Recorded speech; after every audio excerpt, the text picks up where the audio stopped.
Hello and welcome back to my channel. If you are new to this channel, please do subscribe.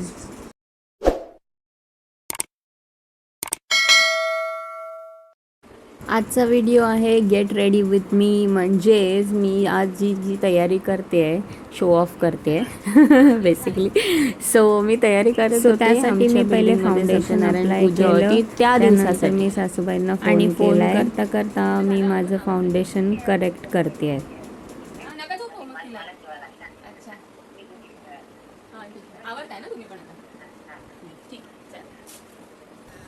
Foundation apply केल्यानंतर मी इथे compact powder लावते आहे, कारण माझा फार बेसिक मेकअप असतो. फाउंडेशन आणि कॉम्पॅक्ट मी एवढंच वापरते, त्या व्यतिरिक्त अजून काही वापरत नाही. मी डान्स शोजमध्ये बघितले दुसऱ्या आर्टिस्टला ते लेयर्स ऑफ मेकअप करतात, म्हणजे भरपूर काय काय प्रॉडक्ट्स ते वापरतात.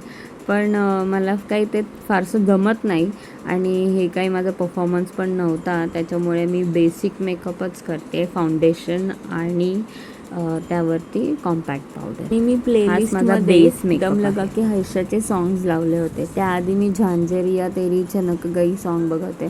म्हणजे मला जुनी गाणी फार आवडतात ॲक्च्युली. व्हिडिओ पळवल्यामुळे त्याचा ऑडिओ पण पळतो आहे आणि गाणं फास्ट फॉरवर्डमध्ये तुम्हाला हळूहळू ऐकायला येत असेल.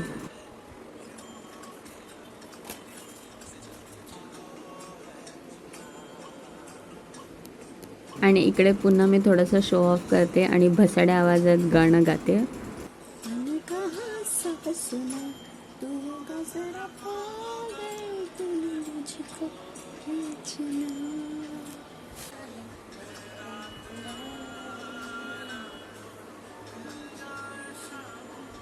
आणि नाचता नाचता पटकन आठवलं की रेडी पण व्हायचं. पण रेडी होता होता नाचणं, गाणं, प्लेलिस्ट लावणं यात वेगळीच मजा आहे नाही. तुम्ही काय करता जेव्हा तुम्ही रेडी होत असता, मला नक्कीच सांगा. मी ओव्हर ॲक्टिंग करता करता ब्रश पडला.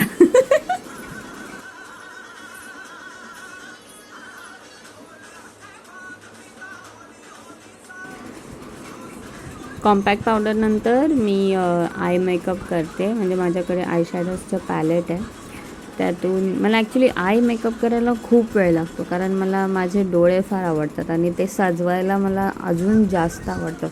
सो मी आरामात 15 मिनटं तरी डोळेच रंगवत होते आणि त्यानंतर मग मी छोटं मोठं मेकअप करत होते, जसं की नाकाला हायलाईट करणं, चीक्सला हायलाईट करणं, कॉन्टोर करणं.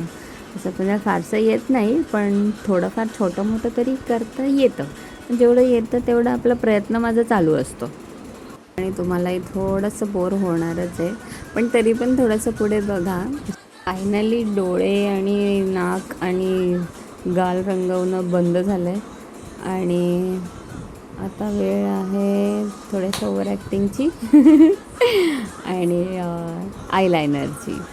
सो आयलायनर शेड करेपर्यंत नाचण्याचं काम आपलं चालूच असतं.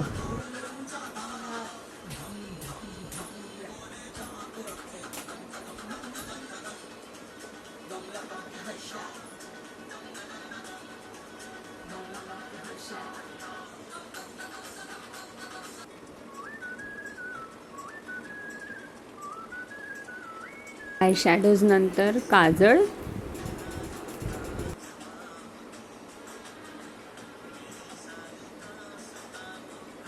त्यानंतर लिप बाम. कारण माझे होठ खूप ड्राय होतात म्हणून मी पहिले लिप बाम अप्लाय करते आणि त्यानंतर लिपस्टिक आणि त्यानंतर घाईमध्ये मी हेअर ड्रायर यूज करते, कारण लवकर लवकर केस सुकवायचे होते म्हणून.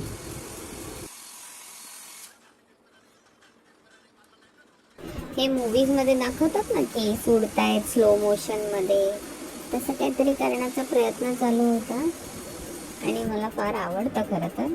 पण डोक्यावरती उरलेले 4 केसांना सुकवत पुढची नाटकं करत मी पुढच्या कामांसाठी वळत होते. तेव्हा लिप बाम लावला होता आणि त्यानंतर मी केस वगैरे सुकवून घेतले, म्हणजे लिप बाम माझ्या होटांना हायड्रेट करेल. आणि आता त्यात थोड्या वेळाच्या गॅपनंतर मी लिपस्टिक अप्लाय करते.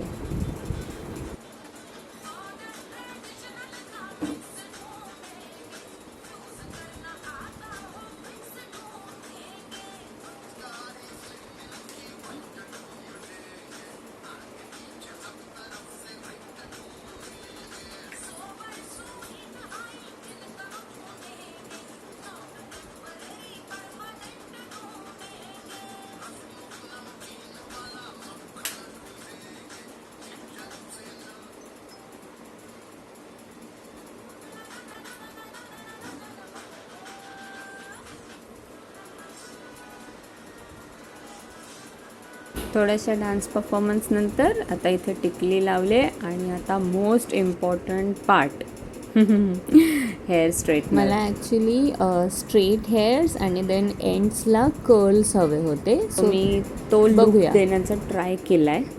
आणि म्हणून मग मी पार्टिशन करून घेतलं, व्यवस्थित केस विंचरून घेतले. तोपर्यंत मी प्री हीटसाठी हेअर स्ट्रेटनर लावून ठेवलं आहे. आणि माझ्याकडे ना ॲक्च्युली ते क्लिप्स नाही आहेत जे पार्लरमध्ये असतात. सो माझ्याकडे जो क्लच आहे मी त्याच्यानेच माझं काम चालवते. आणि मग नाचता नाचता असं पार्टिशन केलं, ते क्लचनी ते बाकीचे केस असे त्या साईडला ओबडधोबड टाकले. आणि मग प्री हीट केलेला जो हेअर स्ट्रेटनर आहे त्याच्याने मी हेअरस्टाईलला सुरुवात केली. त्याच्यामध्ये मी भरपूर गडबड करत होती. हे इकडे ठेव, ते तिकडे ठेव, हे असं सेट कर, ते तसं सेट कर. म्हणजे मी ॲक्च्युली थोडी क्लमझीच आहे. आणि तसंच असतं माझं सगळं काम. अर्धं इकडे अर्धं तिकडे सगळा पसारा, त्याच्यातच शोधा, त्याच्यातच ठेवा. आणि मग मी स्ट्रेट करता करता मला आठवलं, अरे मला तर कर्ल्स करायचे आहेत. मग मी अजून छोटीशी बट काढली आणि मग त्याला असं स्ट्रेट करून मग त्याला असं गुंडाळलं आणि हळूहळू असं खाली आणलं, प्रयत्न केला. आणि मग असं त्याला असं वरती असं हे केलं आणि झालं. असं ते एक व्यवस्थित नाही आलं तर परत केलं आणि मग ते आलं, जसं मला रिझल्ट हवा होता तसं आलं. मग मी तसं करत आणि मग केलेल्या 18 मिनिटांची मेहनत मी तुम्हाला या 2 मिनिटात पटापट पळवून दाखवते. असं करत एक साईड केली, त्याच्यानंतर दुसरी साईड केली. आणि मग छान अशी माझी हेअरस्टाईल झाल्यानंतर मी थोडंसं शो ऑफ म्हणून त्याचे रिझल्ट्स म्हणजे माझे फोटोज मी व्हिडिओच्या एंडमध्ये टाकले. आणि हो, एक राहूनच गेलं सांगायचं, ही जी तयारी केली आहे त्या दिवशी on the spot me dance केला आहे. तो आपल्या दुसऱ्या चॅनलवर म्हणजेच अक्षता मेश्राम पद्मा या डान्स चॅनलवरती मी अपलोड केला आहे, ज्याच्यामध्ये मी फक्त माझे डान्सचे व्हिडिओज टाकते. आता जे तुम्ही बघताय ते फक्त व्लॉग्ससाठी आहे. Okay, thank you. आता बॅकग्राऊंडचं गाणं कोणतं होतं ते तर ऐकूच येत नाही आहे, पण त्याच्या पुढच्या क्लिपमध्ये मी टाकलं आहे. अरे लवकर चालू हो ना. पण रिझल्ट्स कसे आहेत? छान आहेत ना.